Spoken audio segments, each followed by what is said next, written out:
Cristiano রোনালদোর বয়স 40 হয়ে গেছে, তবে এই বয়সও আল নাসেরের হয়ে দিব্যি খেলে যাচ্ছেন। শুধু খেলছেনই না, মধ্যপ্রাচ্যের সেরা ফুটবলারের পুরস্কারও বাগিয়ে নিয়েছেন এবার। তাকে এই স্বীকৃতি দিয়েছে গ্লোব সকার। বিদায়ী বছরটা দারুণ কেটেছে রোনালদোর। পর্তুগালকে জিতিয়েছেন দ্বিতীয় নেশনস লিগ শিরোপা। তার আগে একগাদা গোল করেছেন আল নাসেরের হয়ে। চলতি মৌসুমে দলটা শিরোপার দিকে এগোচ্ছে ভালোভাবেই। 10 ম্যাচের 10টিতেই জিতেছে। প্রথম দল হিসেবে গড়েছে শুরুর 10 ম্যাচে জেতার কীর্তি। রোনালদো এতে বড় অবদানই রেখেছেন, যার ফলে তিনি অন্যতম এক প্রতিদ্বন্দ্বী ছিলেন এই পুরস্কার জেতার জন্য। শেষমেশ পুরস্কারটা তিনিই জিতলেন। তবে রোনালদো ধীরে ধীরে এগিয়ে চলেছেন এক বিশ্ব রেকর্ডের দিকে।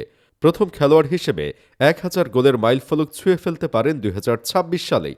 সেই মাইলফলক ছোঁয়ার বিষয়ে রোনালদোর ভাবনা, আমি এখন বেশ অনুপ্রাণিত। আমি আরও অনেক শিরোপা জিততে চাই। আপনারা সবাই জানেন, সেই নাম্বারটাকেও ছুঁতে চাই। সেই সংখ্যাটা আমি ছোঁব নিশ্চয়ই, যদি চোট না থাকে, ইনশাআল্লাহ।